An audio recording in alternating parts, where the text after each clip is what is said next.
And it looks like we are live. Got to give Bawana Beast, John Cronenberg, just a second here to add in the Superfan group on Facebook.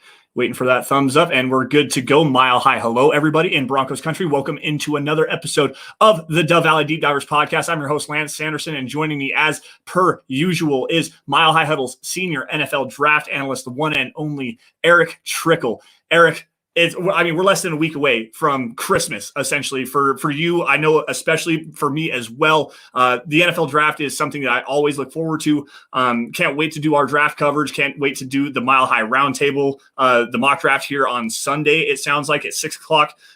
Really excited to get everything going. How are you doing, man? Are you chomping at the bit yet, or what? I have actually kind of tried to take a step back a little bit for the last 10 days. Haven't been doing much work. I know I actually gotta finish up my big board on my position rankings.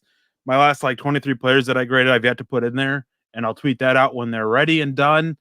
Make what little bit adjustments I need to make for different things, and good to go. But yeah, just trying to relax a little bit. Twitter's kind of become a little bit toxic for me, so I'm trying to avoid there a little bit, and just kind of relax and just enjoy this time, enjoy this final week. And I'm not trying to toot my own horn or anything like that, but just trying to revel in how much I did this year, because I set personal bests in a lot of different things. Nice. And most players watched, most individual scouting reports done, things like that. So I'm just kind of I'm ready for the draft to be here, but just excited for it, and just kind of relax a little bit beforehand. Yeah, I've actually done a lot of the same things. It's been one of the more interesting draft cycles for me as well, because I've done a lot more scouting reports. I joined in on the Finding Broncos stuff. I have a lot still to do. I mean, probably this weekend, Saturday and Sunday, I have everything done. I just got to type everything up and get them sent in. I have 20 scouting reports coming in Saturday and Sunday, so hopefully we can get them all up and live on milehighhuddle.com. But yeah, it's been something that I've never actually done before. I've watched more tape, more players than I have ever before, and really doing the scouting reports and being a part of that has been a very eye-opening experience for the work that you do. It's crazy the amount. I mean, typically I'll get about 100 players or so that I'll watch and really know a bunch about. This year I'm over 250 that I actually know enough about that I can have a pretty decent conversation. So I'm proud of myself as well, and it's just been a great experience for me, and I really want to get better at it too. I think that there's some things that I'm still missing as well. I need to get better at what I'm doing, but still, it's been a lot of fun. And thank you for allowing me to join you in on that Finding Broncos stuff, man. It really does mean a lot to me. I know I don't say that enough, nearly enough to you, how much I appreciate not really a mentorship, but you teaching me a lot of stuff along the way here as well. So again, thank you to you, Erick. Guys, great show planned for you guys today. We're doing a draft mailbag. Get your day 3 prospects. Anybody's sleeper prospects that you want to talk about. Erick has a list that he's going to be willing to talk about, but we want your questions on these day 3 sleeper guys. Bring them to us. We want to know who you guys are looking at, the position needs you think the Broncos have. But first, before we get into that, as always, got to shout out our presenting sponsor, Manscaped. Guys, 2020 was terrible. Obviously, we already know that. 2021 off to a rough start, but things are already starting to open up. And if you let yourself go in quarantine, there is no better way to get yourself back into the tip-top shape than with Manscaped and their performance-engineered tools that are great for everything below the waist, man. They have great products, the Lawnmower 3.0, a bunch of different colognes and deodorants and stuff like that for you. The Crop Mop wipes. Erick, what do you got for us today? Well, as always, I've got what they call the Shed. It's a little travel bag, and if you do a little bit of traveling or a lot of traveling, it's perfect for you. It's good space, can fit all your bathroom stuff in there. I also have the Lawnmower 3.0. Really nice, simple, easy to use. One of the best things about it is that when you turn it on, it's got that little light, because obviously when you're doing some stuff down there, you want a little bit of extra light because you don't want to nick anything or anything like that. And I've also got what they call their toner, which is the Crop Reviver is what they call it. And then also have their little deodorant, little stuff that you down there. And it's great for the smell and everything. And after long, hard working days, it's nice and refreshing to use that little bit of that.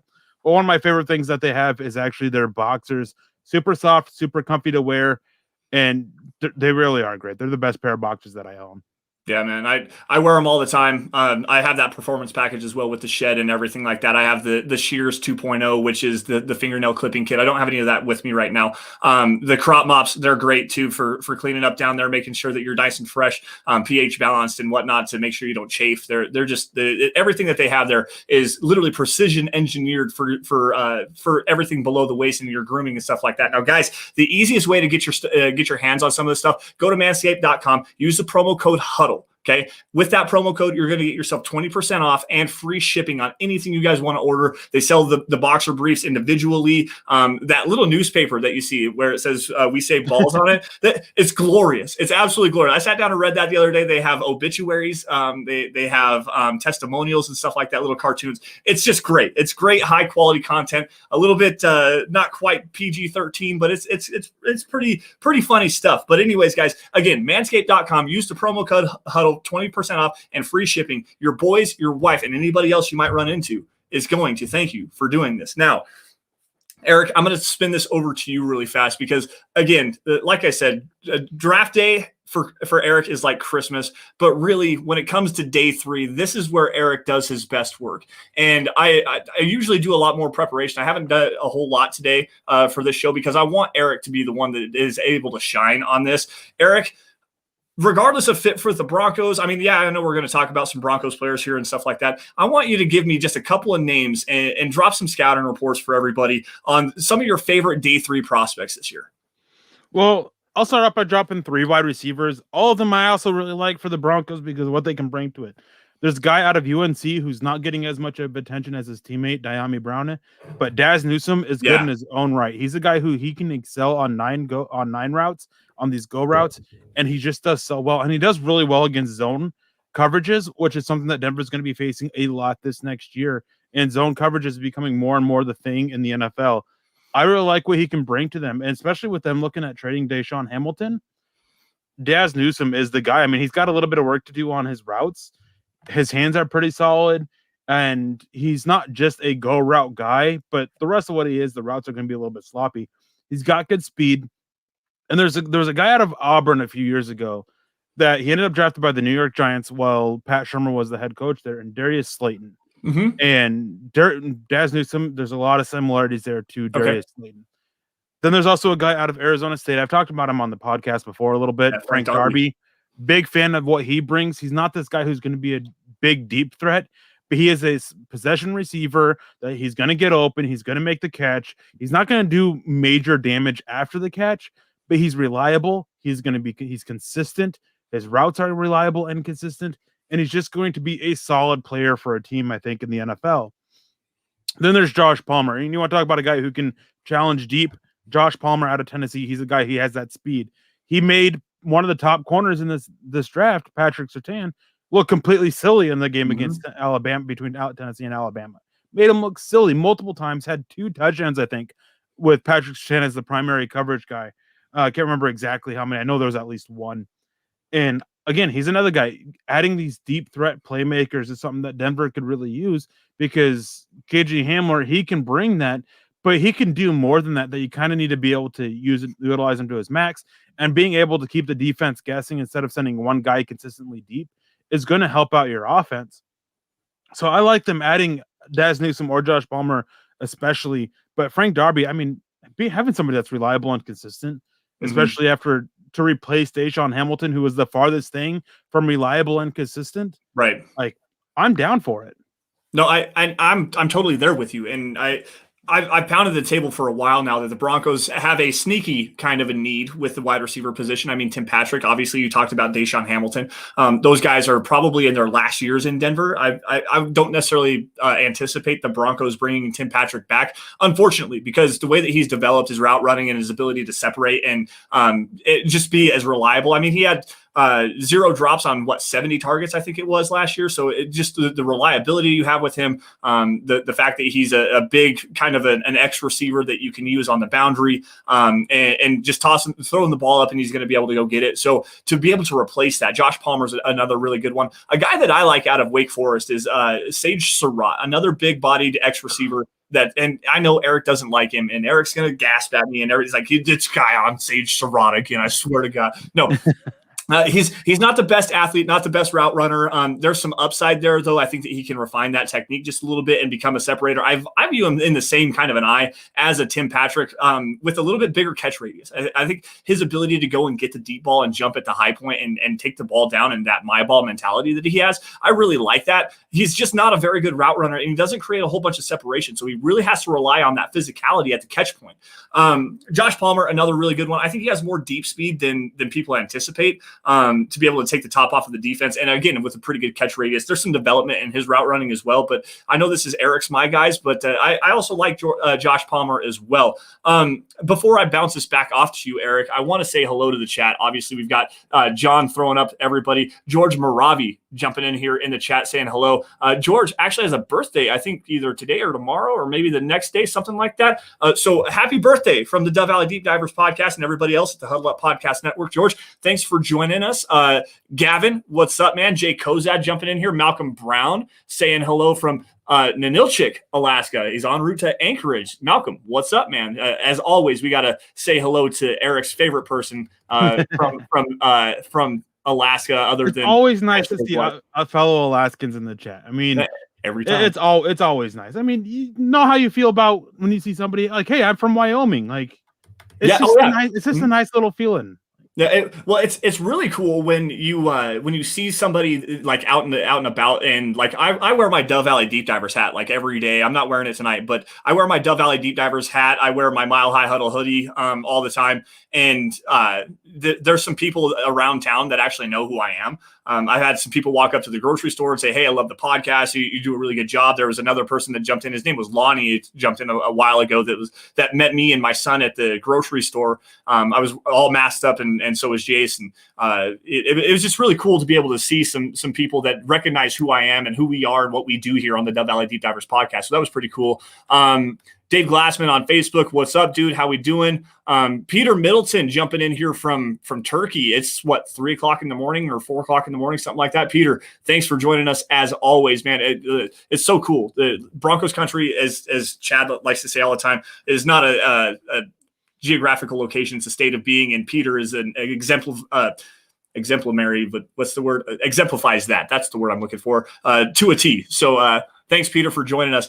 There was another quick question, and actually, there's one comment real quick that I want to grab. Okay, go ahead. Because let me go back and find it, because I just gotta say, man, Ernie, you don't need to be giving my full name out, man.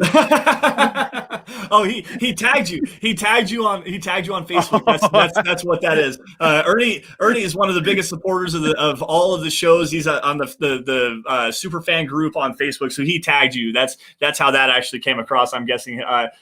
Gavin jumping in here with one of the best profile pictures. Erick, who is your barber? Me and my wife. Every 6 months, the hair goes. Yeah, we were just talking about that prior to coming on live. By the way, guys, hopefully we'll get that mopped. Hey, you need to use that Manscaped stuff. Muhammad jumping in here with a super sticker. What's up, Mo? How's it going, man? Appreciate you for joining the show as always. And thank you for the super sticker. You are the king of the super sticker, and I'm getting that hashtag trending. By the way, I want to really bad. All right, there's a good question here, and I wanted to grab this from Peter Middleton. And he says a running back will be drafted before day 3. I don't necessarily disagree with you. I think that the Broncos do need to spend a premium pick. Javonte Williams is a guy that I like. But, Erick, this is about day 3. What day 3 running backs are you got your eyes on? Well, I'd say, real quick to address Peter's comment, is if Pat Shurmur got his way, a running back would be taken round 1. Yeah. But that's just the feeling I get there. But day 3 running backs, there's a guy out of Cincinnati called Jared Dokes, named Jared Dokes. I really like what he can bring. I think he's got a very Royce Freeman type vibe with how he plays. I think he's got a little bit more burst and long speed than Royce Freeman does. CJ Maribel, if you really want to replace Phillip Lindsay and add a better pass catcher back there, CJ Maribel fits. Spencer Brown out of UAB. These are all small school guys. Cincinnati, Coastal Carolina, UAB. I tend to like small school running backs. I definitely like them. Chuba Hubbard is another guy. He might fall a little bit. He had kind of a rough year. Definitely, I don't think that there's a need to get a running back before day 3, because there's going to be a lot of talent that's going to fall to day 3. I'm not a big fan of him, but Oklahoma's Ramondre Stevenson. Yeah. He could be a good get. Trey Sermon, I could see him falling to day 3 because of his medicals. I like him too. Trey Hill is one of the guys that I like a lot out of this running back class. Maybe he sneaks into round 3, but I don't think so. Like if Denver's going running back in round 2 or round 3, Javonte Williams is the guy I want.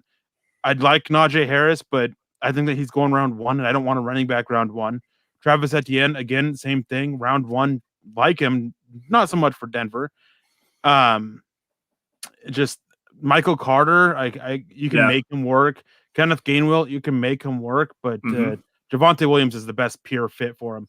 And Manny comes in with donating stars. So thank you, Manny, for the support and everything.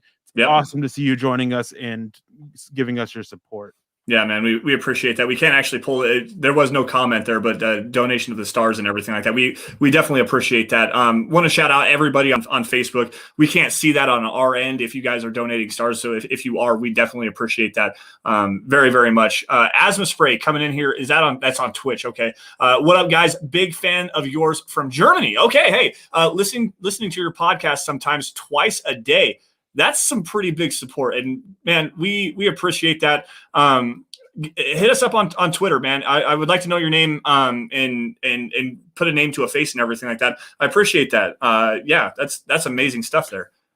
So I once learned a little bit of German. I have no idea if I say it correctly, but it's Dwarfich den Naschentans bitten. And if I'm saying it correctly, it's supposed to be, and this is the stupidest thing I've probably ever done to impress a girl in my life, was I learned it. It's supposed to be, may I have the next dance? Because I was in high school, girl I had a crush on, and I tried learning how to say it in French, and I'm like, oh, no. Like, nope, not even trying, moved on, went and decided German was the next best language to try that. So you gotta do it in the shouty voice, because he's told me this story behind the scenes and he did it in a shouting voice because German sounds terrifying. It was just Dwarfich den Naschentans bitten. Like I'm like 4 feet away from her, if that, and I just this is the quality content that everyone comes to Dove Valley Deep Divers for. I'm telling you what, this show is already off. After the draft, stay for learning a little bit more about me. No doubt. Tommy M, I was actually going to say this. Khalil Herbert out of Virginia Tech. This is an intriguing guy. Really good receiver out of the backfield, solid in pass protection, good vision in between the tackles. I don't know if he's necessarily a fit here. I think he's more of a fit is okay. I was going to say, I think he's a fit. Well, I was going to say he's probably better fit in more inside zone. I guess Pat Shurmur does run some inside zone. It's inside zone scheme. Yeah, but they last year they were running some more pin and pull and trying to get some guys out on the boundary that way. So yeah, you're right. I don't know why I was saying that, but yeah, Khalil Herbert, that's a fit. That's a guy that I know that Eric likes a lot as well. Eric, go ahead. Yeah, I really like him. I think he can fit well. I don't think that he's one to be pigeonholed in for a scheme fit. I think he can fit multiple things, and he can do just about everything. Only thing I wouldn't really try to make him fit in is an outside zone scheme. That's about the only thing. But yeah, I mean, obviously it's not just a pure inside zone scheme, but what Denver does with the running game, he can fit in well. And there's a bunch of other players that, I mean, you guys are just showing a couple other names out here. I mean, Jarrett Patterson, he's another guy, like just talking and showing how much this depth this class is. And then Javonte Williams is quicker. Yeah. Ramondre Stevens, possibly. I mean, I'm not the biggest fan of him, but he can bang and brings power between the tackles. And that's kind of what Denver needs. That's not Melvin Gordon's style. So that's what Royce Freeman was brought in to be. They could definitely use that. They needed some more power between the tackles. Like a lot of different, not quite right. You're German, Eric, but close enough. Hey, thank you. Like effort matters, man. Albert, I always forget where Albert's from. I know he's in Europe. I think it's Norway. I'm not exactly 100% on that one, but Albert coming in here and giving Eric the shout out. This is the quality content you guys come for with the Dove Valley Deep Divers. Great. Kenneth Pattison coming in here, German, the language of love. Absolutely not. But yes, it's good stuff here. A lot of guys in the chat tonight announcing where they're from. We got the Netherlands. Albert jumping in here from the Netherlands. There's somebody here from Houston as well. Let's see here. That would be David Silva jumping in here from Houston. Joey Budke says hello from Washington, D.C. What's going on, guys? We appreciate you guys for joining us here. So we talked about wide receivers and running backs. Let's talk about the there was a question here earlier about, and I'll get back to John here in just a second. There was a question earlier that I saw about the Broncos and what they would do if they don't get a quarterback at 9 with the player that you want to that you would see the Broncos go in that direction. Since we're talking day 3 here, Eric, give you some day 3 quarterbacks. And I want to start off here really quick with a guy that I really like. I think he could probably jump into day 2. Jamie Newman from Wake Forest / Georgia, really at Wake Forest. There's a lot of upside to him. The footwork isn't quite right yet. And the arm talent isn't the best in the world, but he displays a lot of really good touch and anticipation. He throws with anticipation better than probably anybody in this draft other than Trevor Lawrence. And throwing guys open in that Wake Forest scheme, I really liked him. It's just I don't think that he has the arm talent and the necessary arm strength to drive footballs into those intermediate windows, like those tight windows at the intermediate area. But as a developmental quarterback, Jamie Newman really intrigues me. See, I think that Jamie Newman's got plenty of arm strength, and at the Senior Bowl, arm strength wasn't an issue. Throwing into the wind, like he had no problem with it. Mm-hmm. The issue is he can't throw touch. He can't adjust. So when they switched the direction they were going, throwing into the wind, he was fine. But when the wind came at his back, it was all over the place, like constantly overthrowing, couldn't hit him. That's the big issue. And as for the actual question about day 3 quarterbacks, there are none. The 3 quarterbacks we're selecting outside the top 5 are David Mills, who he might fall to day 3 because of injuries, but I could see him going day 2. There's been some talk about him going late round 1 even, which that's a little bit mind-boggling to me. Kellen Mond, who's getting a lot of round 1 talk, who probably doesn't get out of round 2, maybe round 3, and Jamie Newman, who's probably right there in round 2 or round 3. Those are the only 3 guys outside the top 5 that are worth taking. Miss me with Kyle Trask. I mean, the dude can't move. I could probably move better than he can. Ian Buck, not really a quarterback. What about Shane Buechele from Southern Methodist? Undrafted. Like he doesn't have starter upside. He's Brett Rippon. Right, yeah. Like he's a worse version of Brett Rippon. Right. Let's see here. Maybe you can take a guy like what's his name? Zach Thomas, I think, out of Tulsa. Yeah, yep. I mean, maybe you can take a shot at him like round 7, but like basically there's nobody worth it round 4, 5, or 6 unless one of the quarterbacks falls. And round 7 is you're just taking a guy that might have too many suitors come undrafted free agency, which interesting fact about that. This year is actually one of the smallest draft classes ever. There's only just over like 600 players in the actual draft this year, like 650 something. And like about 600 players every year after the draft get a shot. That's from being drafted and being undrafted free agent pools and tryouts, about 600. So it's going to be a big fight for undrafted free agents this year. Might see a little bit smaller classes. I mean, big difference when the draft class goes from 1,000 to 1,300 down to 600. So it's going to be interesting there. But yeah, round 7, you're just taking a guy that maybe you just want to secure. Zach Thomas, maybe one. There's another guy who Sam Ehlinger from Texas. No, I wouldn't touch him. I mean, he can't throw a quarter. He's a slightly better Tim Tebow. Okay. I don't disagree with you, but I'm glad that I was at least fairly close on my evaluation of him. Ian Book in the NFL, if he wants to do anything, shouldn't be a quarterback. Like, just shouldn't be. Okay. If you want to talk about true Tim Tebow, Ian Book is a true Tim Tebow. There you go. Okay. That's something that I had not heard, and I didn't necessarily see that, but I could see that. Gavin Hull jumping in here with the $2 super chat. Reaction to Parsons at 9. To me, no. I don't think it's happening, so I'm not on it. The off-field issues are just too much for me. There's stuff not even the stuff that happened at Penn State. There's stuff that coming out about it at high school. You got a family friend saying that I don't know if he's ever going to come out with overcome the immaturity issues that he has. That's Bucky Brooks saying that. Like Bucky Brooks knows this guy personally and says I don't know if he's ever going to grow up and be a mature person. Like that's just not who he is.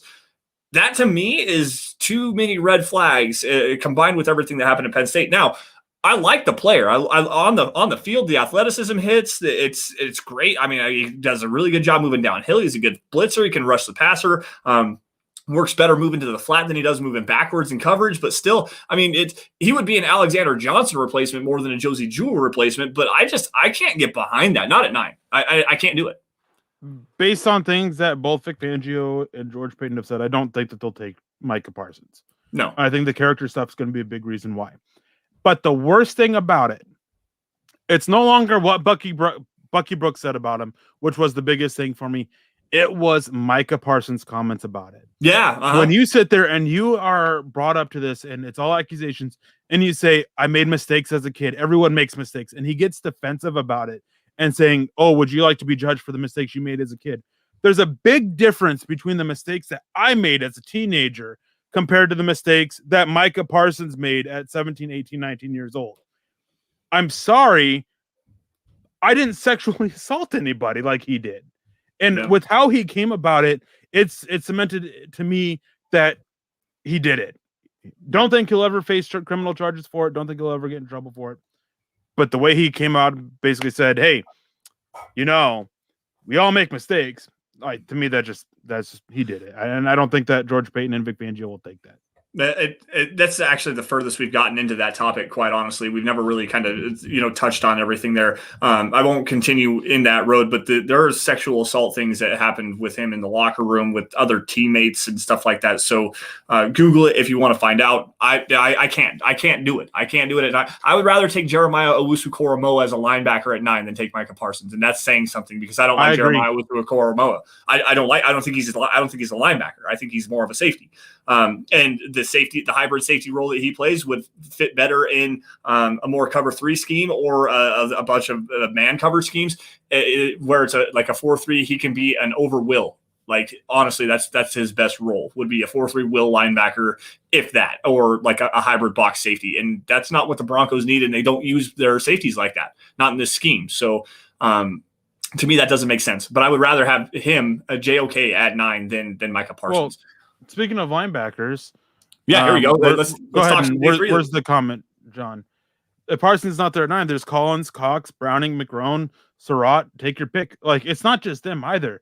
I like this linebacker class. Mm-hmm. I've said it before. It's the strongest linebacker class we've had in a long time. There's Jamin Davis, Nick Bolton, Tony Fields, Dylan Moses, who there's definitely issues there. I mean, Garrett Wallow, Pete Werner, Justin Hilliard, like Nick Neiman out of Iowa, who he's the guy that he's one of the ones that I have to add onto my boards because he was a late guy I watched. Derek Barnes, who's adjusting kind of from an edge to a linebacker who can kind of play that hybrid type role a little bit. Anthony Hines, Jordan Fox. Like, there is a lot of good options in this linebacker class for the Broncos to look at. Like, there's a lot of them. They don't need to take a guy with the questions that Parsons has at 9 because they can just go move back, go and try and land Jamin Davis, go and try and land Barrett Browning. Miss out on the linebacker early on in the first round. Look at Jabril Cox or Nick Bolton or Tony Field or Cameron McGrone or Garrett Wallow. Day 3, like. There's just so many options at linebacker this year. Well, if you want a Micah Parsons clone and go out and watch the Michigan Wolverines and take a look at Cameron McGrone, they do a lot of the same things very well. McGrone's not the best in coverage, and Eric, he kind of opened my eyes to that. I went back and reevaluated, and you're absolutely right. He doesn't necessarily work well in coverage, especially moving backwards. I was wrong on that. He's more turn your hips and run and better in man coverage than in zone. But at the same time, you want a crasher, a guy that comes and he's built well, he's stocky, he moves very well. Can crash the A gaps, can crash the B gaps, works well moving to the flat. A very aggressive tackler, and it doesn't miss a whole lot. Cameron McGrone in like the 4th and 5th round, because that's where he's probably going to slide because he has a torn ACL right now. So if you're willing to take a guy that has that same Micah Parsons upside with some injury concerns and maybe not quite the athlete that Micah Parsons is, Cameron McGrone is your guy. Like, I would much rather go with Cameron McGrone in round 4 than Micah Parsons at 9. I mean, Anthony Hines, that's another coverage linebacker right there that nobody's necessarily even talking about. He's so fluid. His hips are great.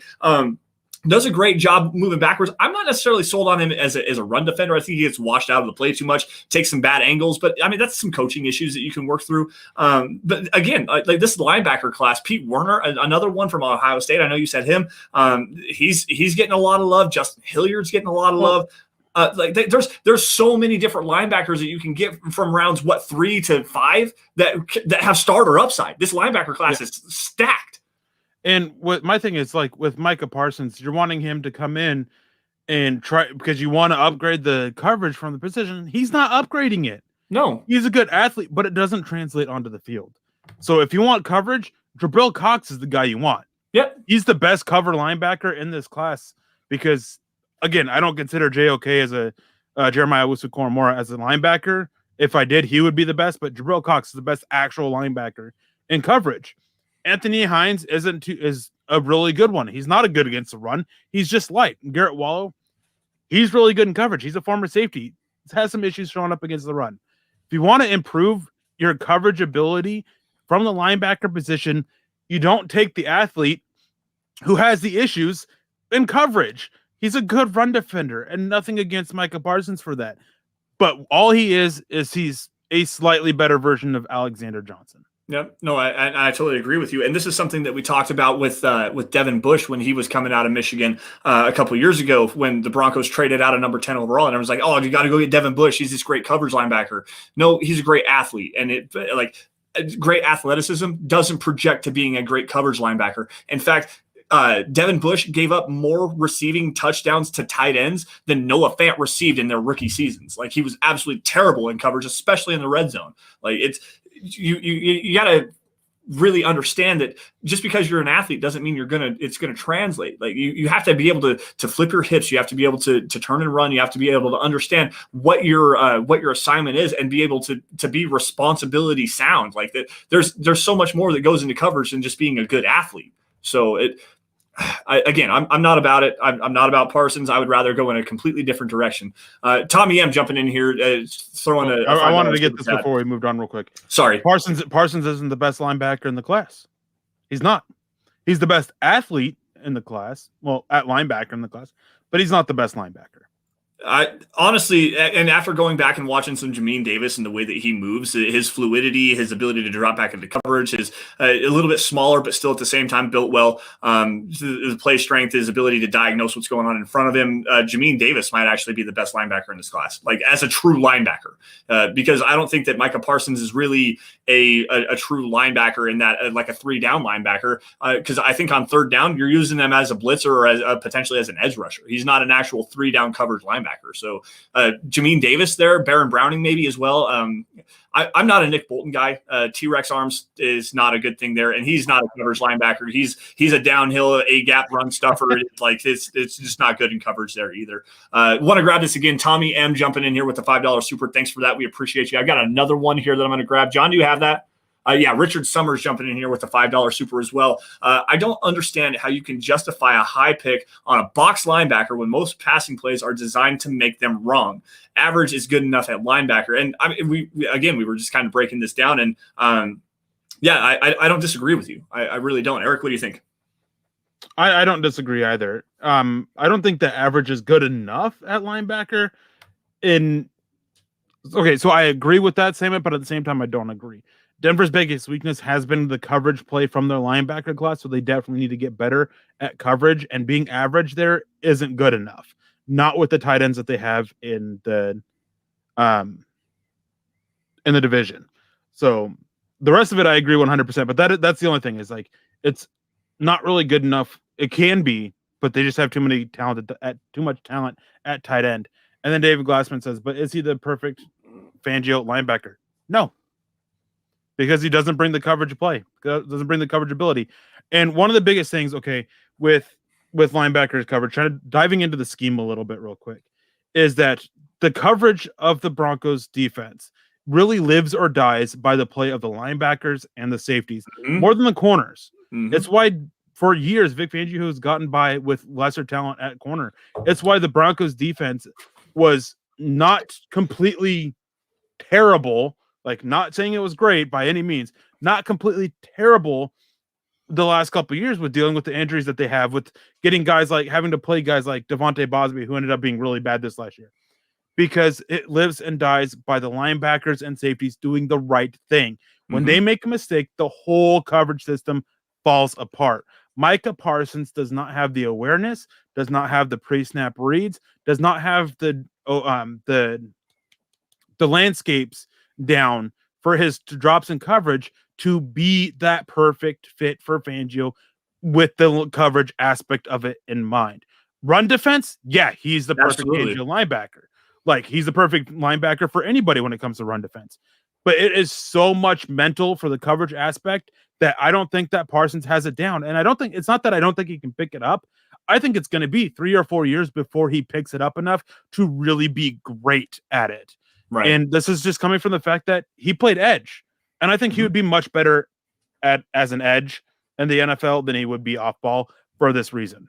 Right. Albert Knopper's jumping in here, and I think he's got the right kind of an idea, just missing the mark a little bit. We need a linebacker with the talents like a Leighton Vander Esch, who's a Dallas Cowboy right now. And while I don't disagree with you, I think he's better in man coverage than he is in zone coverage because, again, that's another guy that doesn't have the necessary hip fluidity, and I don't think he hits his landmarks as well. He's more of a man coverage linebacker, which, I mean, you can work with that if you can coach him up and get him to hit those landmarks and get him to drop a little bit better in his back pedal. But at the same time, I understand where you're coming from, and you're not very far off on that mark. Albert, that's a high quality comment there. Something that I wanted to kind of elaborate on here, because you said something about Vic Fangio's defense and the linebackers and the safeties, and we're going to run into the safeties here in just a second. The key creators of the turnovers for Vic Fangio oftentimes are not the cornerbacks as far as like interceptions go. They're really not. Kyle Fuller had that great year a couple of years ago, and I'm really excited to see him in this Vic Fangio scheme. But go back through the history of Vic Fangio and look at what his safeties do as far as creating turnovers. I mean, Justin Simmons led the team last year with 5 interceptions. Go back to when he was with the San Francisco 49ers. He had Deshaun Goldson, a safety that had 10 interceptions. Eddie Jackson had 2 massive years creating interceptions. I think he was among the lead leaders, 7, 8, 9 interceptions, something like that, 2 years in a row. The cornerbacks, yeah, they like to play in that scheme because the responsibility isn't on them and they can click and close and drive on the football and take the ball away. But it's not the cornerbacks that are really being the key turnover creators in a Vic Fangio defense. I mean, Bob Sanders, when Vic Fangio was in Indianapolis there for a while, Bob Sanders thrived in that scheme because of the way that he is driving down on the football and coming to make those big hits. He had a lot of turnovers in that scheme as well. So it's not necessarily the cornerbacks. You want to have some safeties. Now, the Broncos, as of right now, have a massive hole in their safety depth. And, I mean, we already know how I feel about Richie Grant. Jamar Johnson, a guy out of Illinois, is a guy that Indiana, is a guy that Erick really likes on day 2. This safety class has me drooling, guys. Now, Erick, I want you to give me the 3 or 4 different options of the safety class this year on day 3, since we are talking day 3 here. Well, I know somebody's commented a lot asking about Paris Ford. I would take a shot at him day 3. Yeah. Like, this is a guy who I like his tape. Yes, he had a terrible pro day. I would still look at his tape, look at how good he did. I still think he fits with what the Broncos want to do. And day 3, it's a minimal risk. Like, I'd be willing to take that. Maybe not round 4, but round 5, round 6. Oh, yeah, I would take that risk on Paris Ford and see if he can't be better than he was in college. And obviously, that's what you want from every draft prospect, obviously, and go back to that high level of play he had and be better than that. Another guy that I like for the Broncos is Darren Hall out of San Diego State. Yeah, he's a guy who, if you want to try and replace Kareem Jackson, he could be in that. I don't think he will. I question if he has that kind of starter upside, but there's definitely good play ability there for him to be this cover 2 safety that can drop down and play in the nickel and be a number 3 safety. I think that he's more of a Will Parks replacement than Kareem Jackson.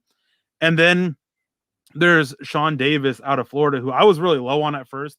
He's one of the guys that I've got to move up my board because I went back and watched him after having a conversation with the scout I know. And this dude, like, he could be a single high. He can be a cover 2. He's just so good in coverage, so smooth, super athletic, very fluid. And he's not afraid to come down and hit as a safety. Like, I really end up liking him. He's not in my top 10, but like, he's a guy round 4. If he's there, oh yeah, I'm taking him in a heartbeat. Caden Stearns out of Texas. That's a guy that I really like. I think that he has the versatility to play single high. I think he also has the ability to play in a 2 deep shell and drive down. Very good tackler. He drives on the ball, closes on the ball. so well. Peter Middleton jumping in here, DeMar Hamlin out of Pitt. That's another guy I was that gonna say is like there's always the more Hamlin. I'm a there's big always. fan of his. Glad I could put you on the train. Huge fan of DeMar Hamlin. Have been for over a year. Yep. Like this guy is. If you talk about a perfect scheme fit, like DeMar Hamlin's a perfect scheme fit. Yep. Like, so you can have your DeMar Hamlin. I'm looking Richie Grant. That's my dude. Another guy that I don't necessarily think is a scheme fit because I think he's more box safety, but I like the hip fluidity and the way that he tackles. The length of this kid is just ridiculous. Hamza Naziruddin is how you say his name. Yes, Naziruddin, the safety from Florida State. He had a really good Senior Bowl as far as playing in the one-on-ones. Had some big pass breakups. I think he actually forced a fumble as well. But that's another guy I really like. I think he's more cover 3 box safety than he is actually true fluid mover. But when watching him in the drills at the Senior Bowl where they were actually working on some hip fluidity stuff, he was flipping his hips and turning and running pretty well. So I might be wrong on that, but also at the same time, I mean, to me, the best fit for him is a more not quite TJ Ward role, maybe a Cam Chancellor role, that box safety hybrid, kind of that linebacker. You want to have some length and some fluidity that can cover some tight ends and still be a force in the running game because he hits, dude. Like that guy comes up and hits. He'll be probably a round 4, round 5 guy. There's another one that I cannot remember his name. The Oregon kid. Javon Holland. That's it. Javon Holland, big athlete. This kid is fluid and a very good tackler. I think again he's probably more box safety than cover 2 guy or even what. I do like him in the box. I think that he has some physicality to drive down on the football, man. I like him in the box. That's the biggest issue with him is really? He isn't physical coming downhill. He is just physical enough to make a tackle, and he won't shy away from it. But yeah, he's not a banger by any means. So this is a guy that you want farther away from the line of scrimmage, not single high, using his range and his reads because dude is really smart when he's making his reads. Like, I got my guys mixed up. I'm sorry, guys. You're right, Eric. No, I have my guys mixed up. I can't remember who it is. There's another guy, Oregon. Oh, I'm thinking Diamondolo Lenore, the cornerback. Sorry, my fault, guys. I apologize there. Let's move this forward.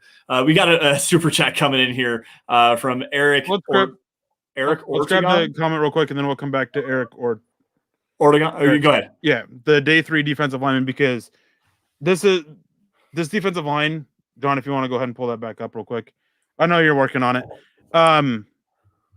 It's not the best defensive line class, and there's been some eye-opening comments made from it because I thought this class hasn't been terrible, but man, general managers and scouts and stuff like that, through guys like Ian Rappaport and Adam Schefter, have been just downing this class. Like, it's making out to be terrible. But I think there's some day 3 guys that are worth shots. Bobby Brown out of Texas A&M. I'm a big fan of what he can bring. I wouldn't be surprised at all if he actually goes round 2 because he's a super athlete with good upside. Then you've got guys like, I think, Kairos Tonga, who is a nose tackle, but he's more of a pass rusher than a run defender. So you got to kind of get that figured out. Then you got Jordan Scott out of Oregon, who's more run defender, who's kind of might be what's the guy's name? Big beefy dude, was on the New England Patriots for a long time, then went to Houston. Overalls. Vince Wilfork. Vince Wilfork. He's kind of like that, just like this powerful run defender, but doesn't offer up much as a pass rusher. Naquan Jones, kind of in that similar mold. Like, there's some good options there, but this class isn't exactly great. And a lot of these defensive linemen in this class, they're not the best fits as like 0, 4, 5 techniques. They're guys that are just purely like a 3 technique or a 2-eye technique. They're kind of, there's a lot of guys that fit that, or are those kind of tweeners, those true 7-tech defensive ends that aren't so good with their hands out of the dirt and a 2-point stance, but can stand up and play a little bit. Like, that's what a large portion of this class is. So it's not the best class for Denver, trying to find more depth as with their 5 techniques, like behind Draymond Jones, McTelvin Najim, Shelby Harris, guys like that. But there's some options for behind Mike Purcell. The one that I really liked, though, and here lately I'm actually souring on him because of everything that's going on with this year's pre-draft the pre-draft process and everything. Jalen Twyman out of Pittsburgh. There's a lot of first step explosiveness with him. I like the rip and swim move that he has. He has a good push and pull. He's a powerful bull rusher, but man, he is bombed this pre-draft process. He had a terrible pro day. He came in at like 25 or 30 pounds over his play weight, just looked pudgy, didn't test very well. Like it's far worse than that. So he plays at 280 pounds, roughly 200, right, like 319, 285. He showed up at the pro day at 305, then showed up at medical rechecks at 320 freaking pounds. Yep. Nobody I've spoken to understands why he's putting on so much weight. And it's not good weight either. It's not like he's lifted up. No, it's not good weight. It's not bulk. He's putting on my kind of weight. Yeah, he's a little bit jiggly. He's eaten way too many Twinkies here lately. If you can follow my drift here, but no, if you can harness that in and tap into that untapped potential, and he opted out of this last year, so that actually makes everything like worse because it doesn't look like he was working out. It doesn't look like he was working to keep himself in shape. Like all of the technical stuff that he had issues with back at Pittsburgh. As far as like not setting his anchor in the running game, he's not a two gap kind of a guy. He's more of a single gap penetrator. But when you add 45 pounds worth of weight to your frame and then don't test well and also don't work on any of your technique after you opt out. And I'm not saying he opted out for the right reasons. His mom and his brother were in financial trouble. He opted out, and I think he actually dropped out of school for the most part and was trying to help them financially. So it's also on top of the dirty virus that we don't want to talk about. But he opted out for the right reasons and went to go help his family. But when he came back, it wasn't good for him. I still like him. I like the tape. I like the ability there. And if you can harness him and get him back into the actual football mindset, I think that there's something you can work with. But I wrote a scouting report on him before I knew all of this information, and I called him probably a late like round 3 prospect. He might go undrafted now, but that's another guy that I really like. I do. I think that there's some talent to work with there. Let's see here. What do we got? Erick Ortegana, I think is how you pronounce that. If I butchered your name, I apologize. Jumping in here with a super chat. Fellas, Chaz Surratt to me has some great upside, but is he too light? I love his game. Jamin Davis first, but I'd be equally excited for Chaz Surratt out of North Carolina. Erick, break him down for us. Well, he's a former quarterback that decided to make the switch, and man, it worked out. I mean, he took to linebacker very well. Yeah. And it's starting to show up. Still a lot of technical aspects that need to be cleaned up. My big concern is that he just wasn't very fluid, wasn't very quick in coverage. And these are things that you got to be. And he's got the smarts, but it's kind of the opposite of Micah Parsons. Micah Parsons has the athleticism, but doesn't have the smarts. Chaz Surratt has the smarts, but not quite the athleticism you're looking for. I like him. I like the upside that he brings. I think that you can make him work, but I question how much of an upgrade in coverage you're really getting. It's just a different scheme. I think I would like him a little bit more, but with this one, it's just a little bit rough. I don't even know if 4-3 Sam is the right, or 4-3 Will is the right role. 4-3 Sam is. I think 4-3 Sam would be probably where you can use that athleticism and rush the passer just a little bit. But that's the thing is it looked great at North Carolina, but also at the same time it didn't. Like you could see that he's at least a decent athlete, but he's also not that great. He's not a fluid athlete. He tested pretty bad at the North Carolina Pro Day. The landmarks, when he drops into coverage, he hits his landmarks and he processes the game as a quarterback would. I mean, he's got all the awareness, but that lower athleticism for him, I think his 3-cone was bad. He ran like a 4.7, 840. Like that's really slow for a coverage linebacker. If you're going to put him into a Vic Fangio scheme, he would be like Josie Jewell, essentially. Like if that's what you want, a Josie Jewell replacement, you're going to get Josie Jewell right back with Chaz Surratt. So I like him. I really do. I think that there's some upside to work with, especially because he does have that awareness and that IQ to diagnose what's going on. But the lack of athleticism really is kind of a turnoff to me. Mark Knapp jumping in here on Facebook, throwing some stars. It looks like we appreciate that, Mark. Thanks for joining the show. Come on, Erick. Puka Williams all day. Grab him around 6 or 7, and he can return kicks. I have an issue with a running back that weighs like 99 130 pounds. Like he's just super light, super small. Like just kind of a little bit hesitant with that. Like I think he's a good player for college. I just don't know about for the NFL. Yeah. That's another thing. Eric and I were talking the other day about Chatarius Atwell, Louisville wide receiver. And 5'5", 150 is not very good. And he has Trendon Holiday. Yeah, he is Trendon Holiday all over again. There's ball security issues with him. He is a punt returner pretty much at the next level. And that's pretty much it. Everyone's like, he's so explosive. Huh? I'm twice his weight. Yeah, he weighs like 150 pounds. Like, quite honestly, he's 5'9", 150 pounds. That's me. I'm 8 inches taller and twice his weight. He's tiny. He's a tiny, tiny guy with explosive potential, but still those explosive numbers that he had at his pro day don't match exactly what's going on with the tape. I think that there's a niche role for him, but the people that are saying that he could go in the second or third round, they're crazy. I wouldn't touch him necessarily in the fifth round. I mean, if you're looking for a special teamer that can come in and be a kick returner or a punt returner, yeah, seventh round maybe. I mean, that size scares the holy hell out of me, guys, and I'm not about it. Peter jumping in here with a really good question here for Eric. Interior offensive lineman category here. Is there a new Netani Moody in this draft? A high upside player that has some injury concerns on the interior offensive line, or let's just go in general. A high upside player that was highly projected that has some injury concerns that is going to fall. Maybe Trey Smith. Okay, I mean, he's got some issues with the heart, so depending on how medical checks went with that, he may fall. That's that interior offensive lineman from Tennessee, right? Yep. Okay. Played some tackle for them as well. Yeah. Outside of him, no one really screams out to me as a possibility. Yeah, he's the only one who might fall, and it really depends on how the medical checks came back.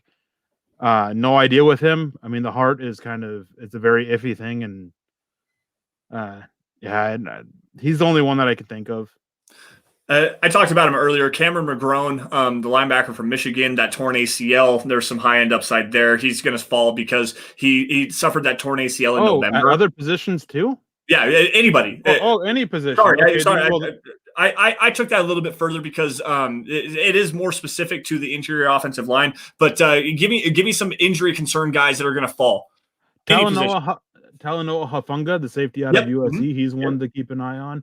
I guess Terrace Marshall, the wide receiver at LSU, he's having some stuff pop up with his knee.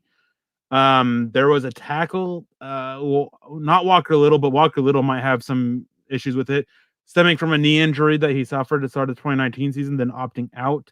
But there's another tackle who I can't remember what it was, who I guess caught some red flags at the medical recheck. Wasn't that James Hudson? Didn't James Hudson catch some red flags, I thought? Not for medical, I don't think. I thought I saw something about James Hudson having some, and I could be completely wrong here. I could be wrong as well. I just don't remember him. Remember it for him. Let's see here. I'm just kind of looking over my board real quick, just kind of taking a look. Those are the guys that I know of who might fall for it. I know there's probably people in the chat saying Caleb Farley. I'm not looking at the chat right now. Caleb Farley, I think is still going round 1. Like everything that's coming out is that teams are perfectly okay with him. Like some teams did take him off their board for medical red flags, but there's enough where he probably goes. I would say top 50 at the latest. But I think he goes round 1. I've heard buzz on the Twitter machine that says that he is still a first round pick. There's a team in the tail end of the first round looking at a cornerback that would be happy to have Caleb Farley fall into their lap. And if he's there, I don't know the team that would be. Green Bay makes a lot of sense though. That would potentially be in the market for a Caleb Farley at the tail end of round 1 that didn't think that he was going to be able to get there. Let's see here. Run to the chat really fast. Let's see. There was another one injury that I wanted to talk about, but I can't remember now. I've lost my train of thought. Let's see here. Someone's shouting me out for going on Broncos country tonight. Thanks, man. I appreciate that. That was a lot of fun. Go check that out. I'll put that on my Twitter account here later about that. Joey Budke jumping in here. Jamar Johnson is rising. Is he worthy? And do you have a comparison, Eric? Let me see here. I don't have a comparison. Give me a second. I can pull it up. I like him. I like him a lot. I mean, one of the best games to watch for him is the game against Ohio State. Yep. He absolutely killed it and really baited Justin Fields quite a bit. Justin Fields' worst game by far. John Johnson, the third, I think was my comparison. Is that safety that just signed in Cleveland? The Rams guy? Yeah, okay. Actually, hey, you know what? That's fine. Lamar Johnson has a little bit more issues coming down against the run, but his range and reads and coverage, exceptional. And we were actually watching this, and I think I talked about it last week. We were watching some tape with Luke Polglaze, watching Justin Fields and some rotational coverage and stuff like that. Jamar Johnson came from the backside numbers across the front side hash and made a diving interception very early in the game. And Justin Fields missed some cornerback pressure coming off the edge. And that right there, the range and the athletic ability and the ball skills that he showed on that play, just, oh man, it was so nice. Absolutely so nice. Let's see if I can't grab another couple ones here. If not, I mean, we might be able to put this guy to bed for today. Let's see here.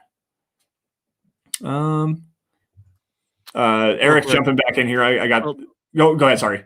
Dante Hall was like 5'8", 5'9", and played about 190. He was thick. He was for his size, and that's the big thing is you can be small in height wise, but weight wise is where you got to be thick if you're small. Yeah, you got to be able to put some weight on and still be able to maintain that explosiveness.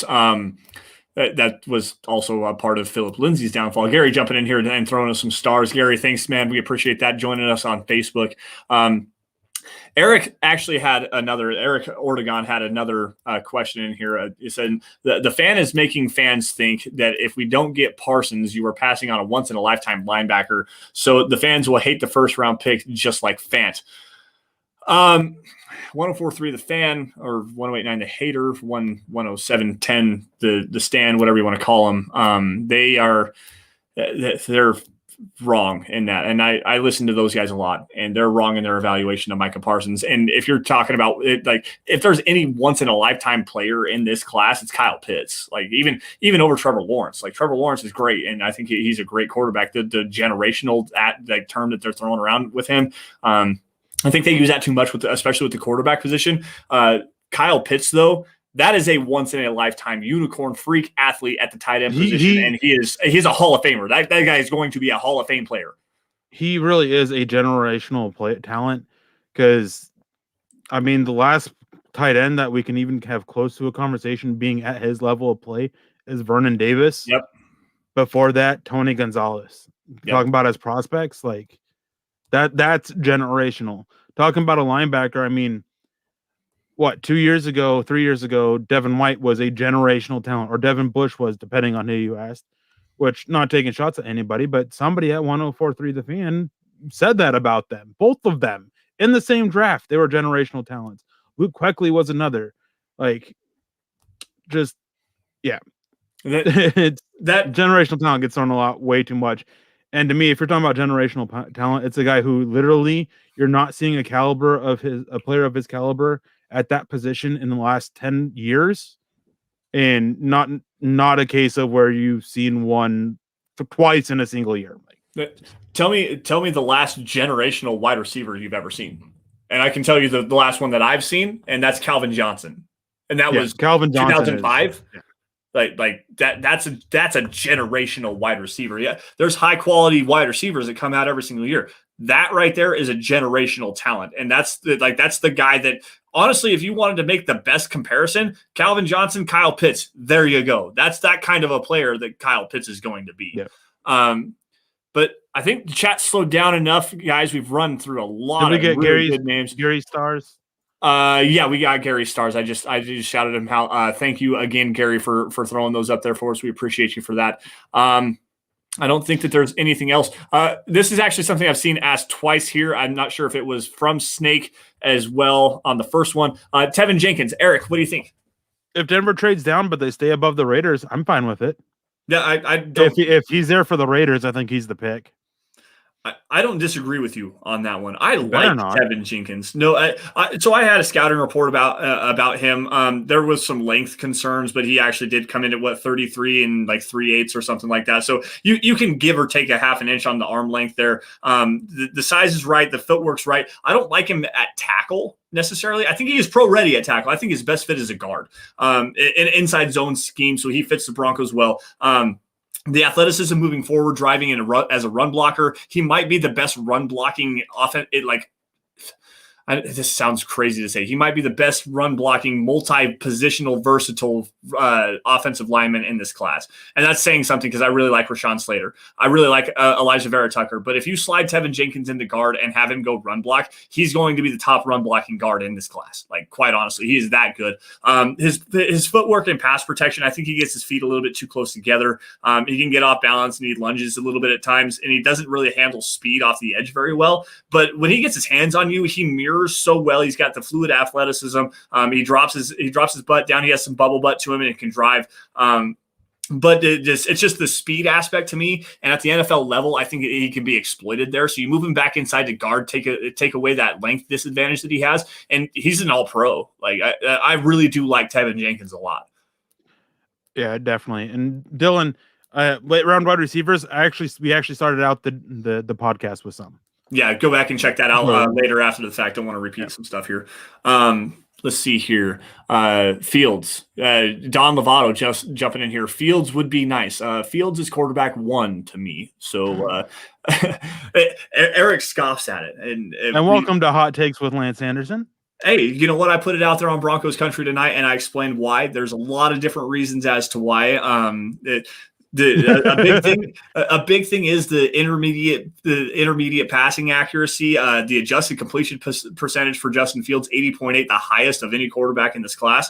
The fact that they run a lot of option routes and make him push the ball down the field kind of assuages some concerns for me about his processing ability. I think that there's some untapped potential with him as far as an athlete goes, that you can really kind of turn him into a better passing Lamar Jackson, quite honestly. Like, he has enough athletic ability and the ability to use his legs and that dynamic athletic ability to become a quality dual threat quarterback. And actually, you got to use some RPOs, some screen passes, get the ball out of his hands quickly and stop making him read the field all the time. But at 19.09%, this is from Benjamin Solak at the Draft Network, Justin Fields got to his second read 19.09% of the time.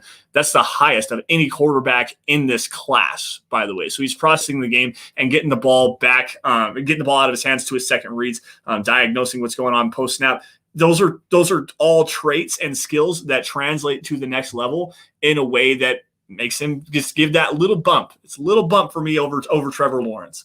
Holden Adams coming in here before we get out of here. Will you guys be live during the draft?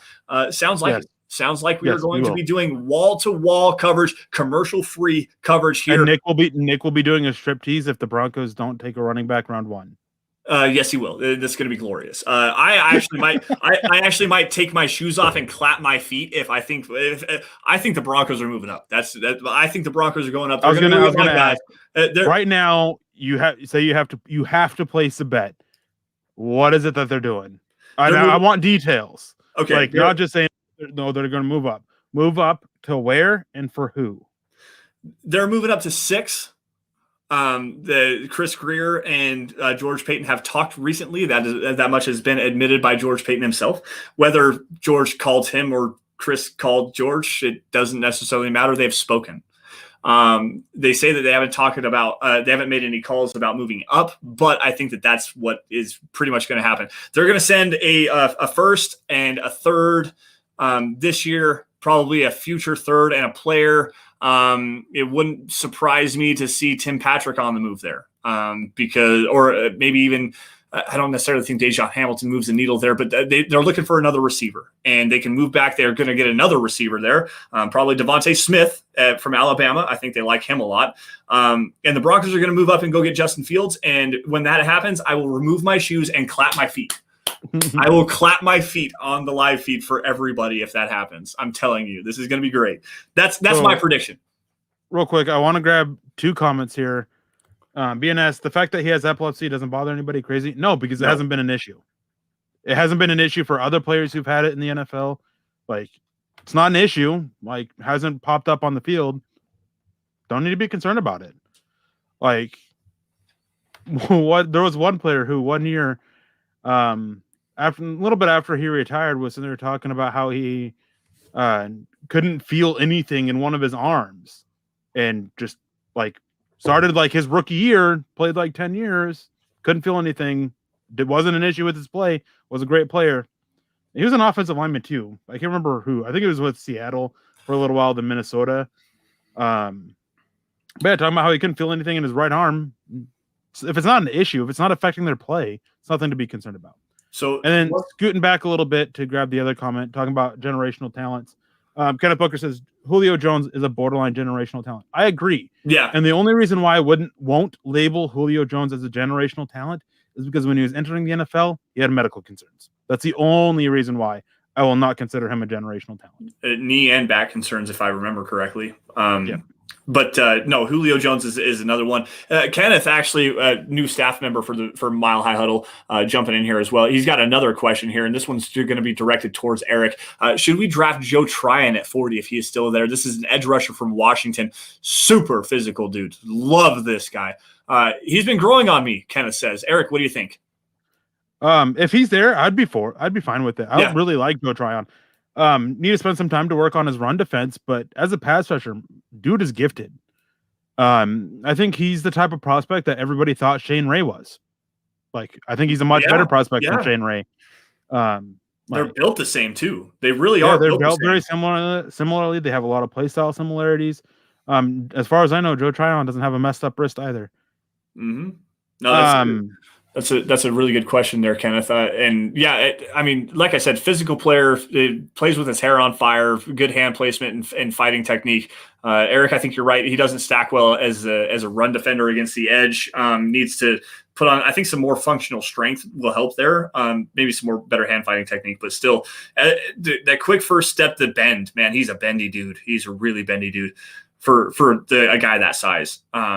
Yeah, I like Joe Tryon. I watched him the other day just to kind of give a better idea about him. I do think 40, I don't think he's going to be there. I think he might be a tail end of the first round prospect. Like, quite honestly, I think that he's going to be, if he doesn't go to Kansas City, I would be, well, actually now, never mind. It wouldn't be Kansas City. It would be Baltimore. Baltimore at 31 or Baltimore even at 27. Like, Joe Tryon there would make a lot of sense to me. Yeah. Just a couple more comments here I wanted to get. George, I wanted to say happy early birthday to you. I hope you have a good one. Yeah, man. And why we got to talk about Ray? Because Ray's one of those guys that I get to put my chest on a little bit because I absolutely hated the pick and I was called a hater. And hated the pick, hated his play. I kept getting called a hater. It's funny how that works out. The one thing that I will say about Shane Ray is I did like the fact that Missouri would line him up inside at a 5-tech and rush a NASCAR package with him. And I thought that the Broncos could have utilized that a little bit better than they actually did, with that first step explosiveness and the bend that he had to get underneath those guards and really disrupt the way that way.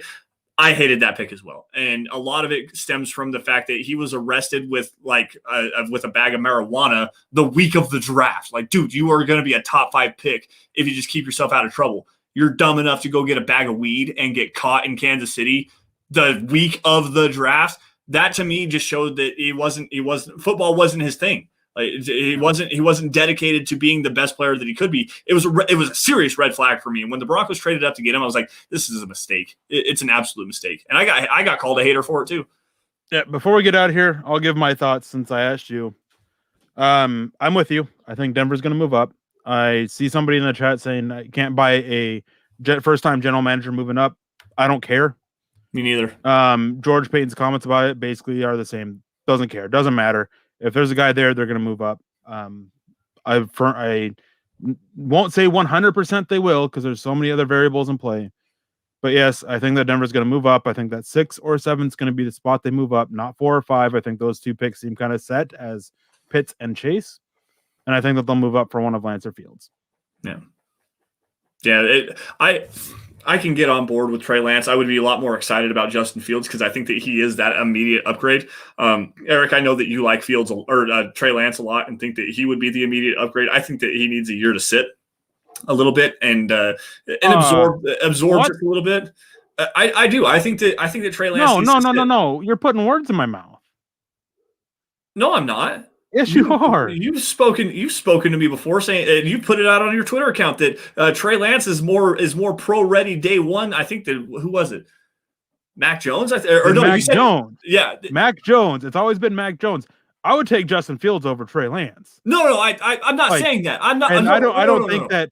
And I don't think, and I wouldn't want Denver to take Trey Lance over Mac or over Justin Fields. I think that Trey Lance can come in and be a day one starter.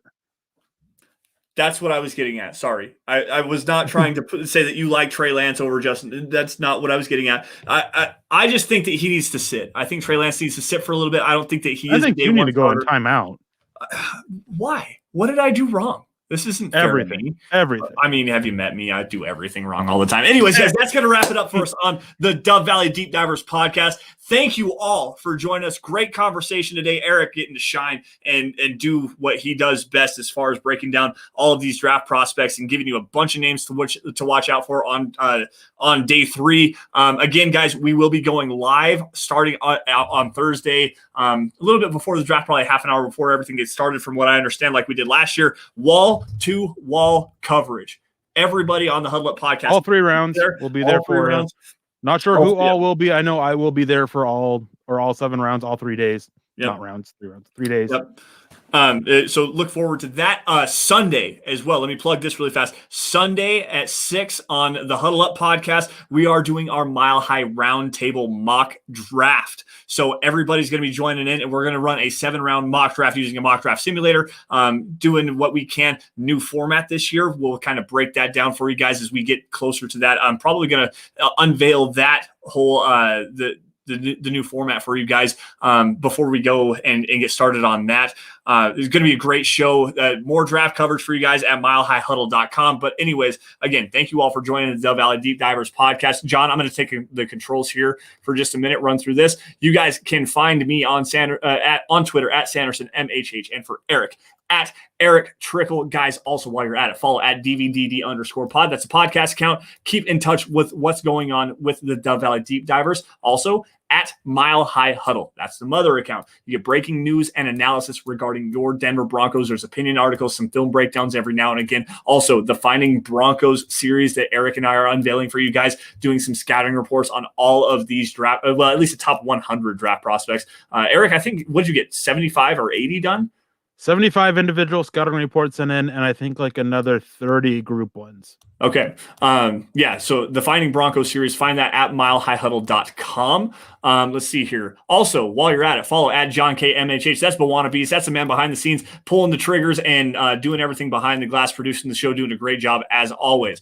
Facebook supporters.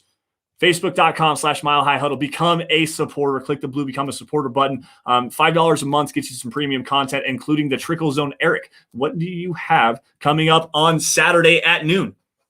Well, you guys are lucky. You guys get to see, those of you who are Facebook supporters anyways, get to see my face all 3 days of the weekend. Tonight, tomorrow morning, and then on Sunday night as well on the group podcast. But tomorrow on the Trickle Zone. Facebook supporters, this is the time to go sign up for it. Not just my show. You got Zach Kelberman's show, and then you got more shows coming down the road as well.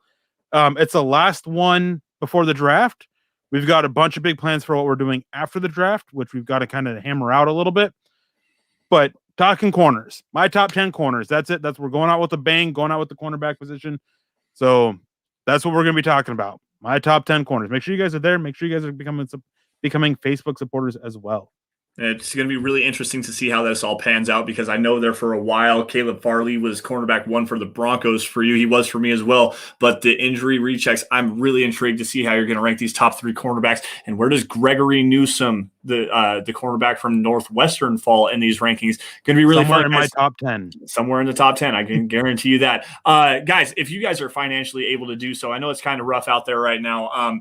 HuddleUpPod.com. That's the merch tent. I'm a concert guy. Go get yourself some merch. Get yourself a hat. Get yourself a t-shirt. There's a hoodie, face mask, coffee cup. There's a onesie for your baby. Anything to suit your fancy. For the guys, for the gals, HuddleUpPod.com. That's where you go and get it. Eric is rocking the Dove Valley Deep Divers t-shirt today. I usually rock the hat, and I love my hat. I need to get a new one because the one I have is a little bit dirty. I've been wearing it every single day, literally trying to promote the show. great way for you guys to show your support for the show. Financially, if you're not able to do something like that, everybody needs to be doing these 3 things. We've been preaching it for the longest time now. Subscribe wherever you guys are watching this or listening to it after the fact, whether it's live on YouTube or after the fact on YouTube as a podcast, Facebook, Twitter, Twitch, Apple Podcasts. Subscribe, leave a 5-star review, like every video that you guys see, whether it's a podcast or one of Erick's player breakdowns for the Finding Broncos series, the special little clips that we shoot out for the podcast to kind of promote that as well. Like every video you guys see, and if you love it, share it. Share it out to as many Broncos fans as you possibly can. Get as many people as you can in front of what we're doing here at Mile High Huddle, because those are the 3 easiest and most organic ways that you can show your support for the show. Last thing here, once again, I got to give a shout out to manscaped.com, our presenting sponsor for the show. Again, promo code HUDDLE, manscaped.com for 20% off and free shipping. Erick, before we get out of here on this last show before next week's NFL draft, man, any last words? No. Okay, that's quite No, odd for you. Thank you everyone for joining us. It was a great time. We hope to see you in the chat on Sunday. I hope to see a lot of you guys in the chat tomorrow morning at 12 Mountain, Sunday for the group show, and then I hope you guys are joining in for us when we're going to be live during the draft. I mean, you guys get us not uncensored, but deal with us for. Last year was almost 18 hours of us live between the 3 days. Straight. We didn't do commercial breaks. Like if we needed to do anything, as far as going to the bathroom, getting something to eat, we had free reign to jump in and out the entire time, and it was literally wall to wall. We went from 30 minutes prior to the draft, breaking down some stuff that Erick had been hearing from some people that he'd been talking to. Getting into the draft, and from the very first second until the very last pick of the NFL draft, and even for another half hour after that, we covered the entire thing wall to wall, no commercials, no. Well, as Erick said, it wasn't necessarily uncensored, but it was close enough. Damn it! Yeah, cannot wait to see you guys. We got a super chat coming in here from Richard Summers. Oh, sorry about that, John. You want to grab that? Richard jumping in here with another $5 super. Thank you. That's a new name to me, Richard. I'm glad to see you. I've seen him in Dove Valley Deep Divers before, man. I haven't seen you in Dove Valley Deep Divers. It's great to get another new face in here, and I appreciate you for joining us and dropping a donation. We really do appreciate that. Are there any good resources to learn schemes? I'm tired of being uneducated. This is actually something that I want to kind of talk about, because Sanderson's 5280 view after the draft is going to be coming in, doing some film breakdowns and stuff like that, where we will be talking about some schemes, talking about some route concepts and stuff like that as well. And hopefully I can get that off the ground here soon. Erick, what do you think here, though? Let's hear what you have to say. So one great resource is coaching seminars on YouTube. Yep. Just Google search them. You can find them. That's how I've learned a lot about drills and technical and teaching technique drills to defensive linemen. Was watching, I believe, Larry Johnson, the defensive line coach for Ohio State. Books. There's a lot of good books out there, and if you have a Twitter, feel free to reach out to me on Twitter. I've got a pretty long list of books, and there's also a great resource. If you go to the Scouting Academy website, there should be a way somewhere on there to get a list of books that can offer a lot on there. And I mean, it's stuff from learning the basics of a 4-3 scheme, learning the basics of a 3-4, learning the basics of a 3-4 edge rush linebacker, learning the basics of inside zone, and then more advanced stuff. Like there's a lot of good resources out there for books and stuff like that, as well as coaching seminars. There's a lot. Yeah. Another one that I want to throw out there for Richard as well. Football. So Google, if you get the opportunity, Google Football 101 by Matt Bowen. It was a series that he had done on Bleacher Report. Matt Bowen is a former Buffalo Bills safety, and he did a really good job of using some play diagrams, live field looks and stuff like that, as far as breaking down coverage schemes, breaking down what it means to be in a 4-3 over, what it means to be in a 4-3 under, 3-4 hybrid stuff like that, route concepts and everything. That is a really good resource for you. I learned a lot from reading all of that. It's kind of lengthy, and it's a multiple article series that you got to kind of dive into and make sure you have plenty of time, because if you really want to learn a lot of this stuff, that's the biggest thing, is find a good resource, and we've given you a handful of them, and then take the time to really sit down and read all of that stuff. And trust me, you're gonna learn a lot. One that a book series that I have is from Coach Cody Alexander. Did a really good job of building the hybrid defense, is one of his books. I can't remember the second one, but then the third one is a good one, yeah, especially if you want to learn about Big Fangio's defense. I was about to get there. Quarters. Yep, I was about to get there. Match quarters, it's called. That is quite literally the same defensive philosophy that the Broncos run right now with Vic Fangio. I would start with the making of the modern hybrid defense, because it really gets into some of the terminology that you're going to get into with the match quarters book.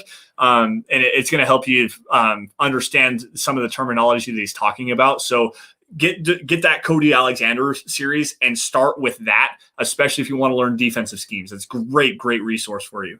John, you had something else you just pulled up. You want to grab that really fast? Nope, never mind. Okay. Malcolm Brown says last year's draft chat was great. Guys, that's going to do it for us. We're about to run out of time here. Thank you all once again for joining the Dove Valley Deep Divers podcast. You all stay safe. Take care. Have a great rest of your weekend. We'll see you guys on Sunday. On Sunday at 6 o'clock. I'll see some of you in the morning.